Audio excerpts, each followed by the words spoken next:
Welcome to Amplifying Leadership and Tip Thursday with Tara, your weekly dose of practical leadership tips and strategies you could apply immediately to your team and work.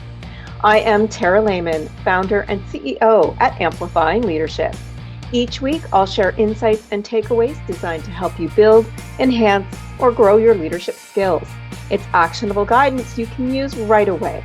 Visit us anytime at amplifyingleadership.ca.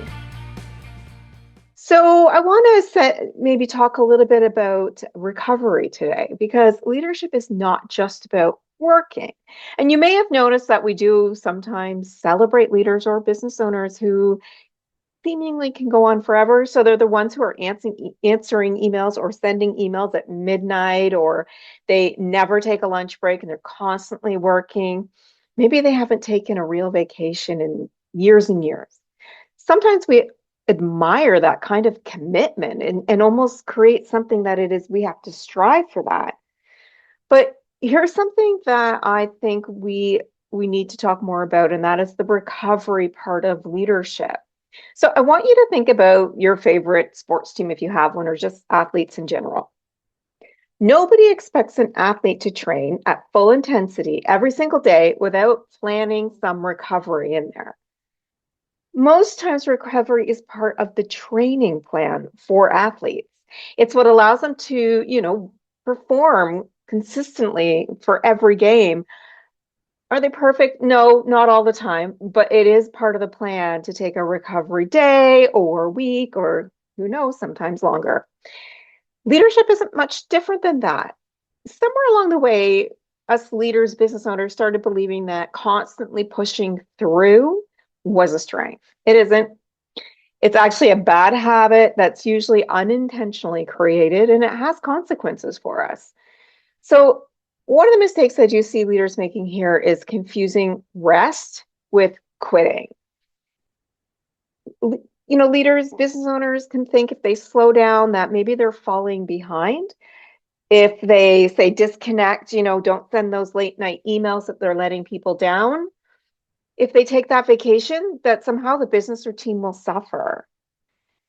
If the business and the team has what they need, they won't suffer when you take a vacation. Here's the reality. A leader or business owner who never has recovery in the plan will have less patience. Maybe you've noticed this in yourself or with others. There'll also be a little bit less creativity because our brain can't focus on that, maybe less perspective. Maybe even the smallest decisions start feeling like, mountains instead of molehills. Problems might feel really a lot bigger. And those things that were maybe small frustrations before now become these huge frustrations for tiny things. And none of that can happen overnight. It usually doesn't anyway. It happens because we haven't added recovery into our leadership routines. And recovery doesn't mean, taking 2 weeks off, although that should always be the goal. Sometimes recovery looks like actually taking your lunch break without your phone or sitting at your desk. It means leaving work on time, which would be, after 8 hours of working. Maybe you're saying no to something, that someone else should be doing in the first place. Maybe it means just taking a day and getting away from that inbox.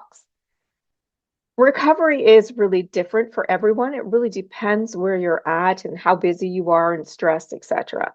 But the important part is that we need to make it an intentional part of our daily plan, as well as our annual, so we can get that 2-week vacation, or even part of our to-do list if it helps to write down, 10, 30, 15-minute break.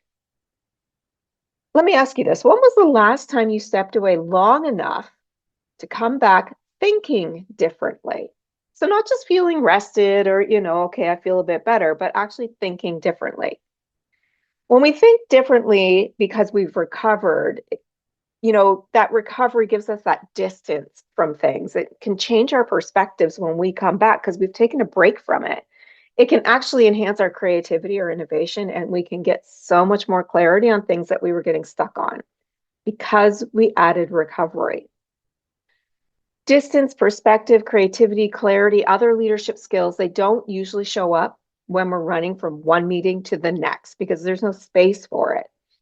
And as leaders, we often tell our teams to take care of themselves. We're good at this.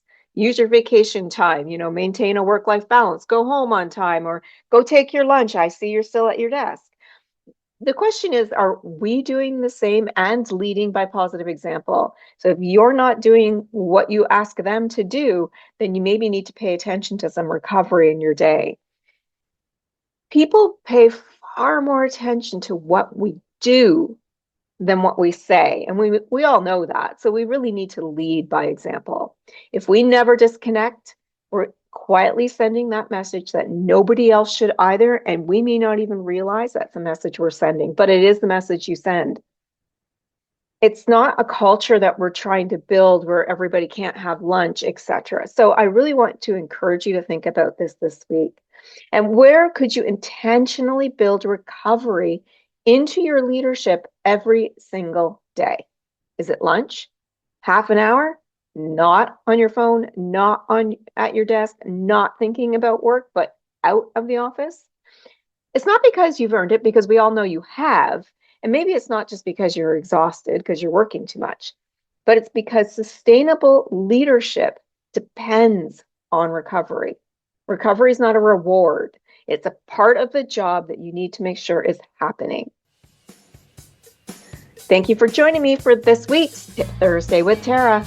If you're looking to clarify leadership priorities, build strong teams, or empower those around you, I'm here to help. Explore our programs, coaching, and more at amplifyingleadership.ca, because leadership is better when we do it together.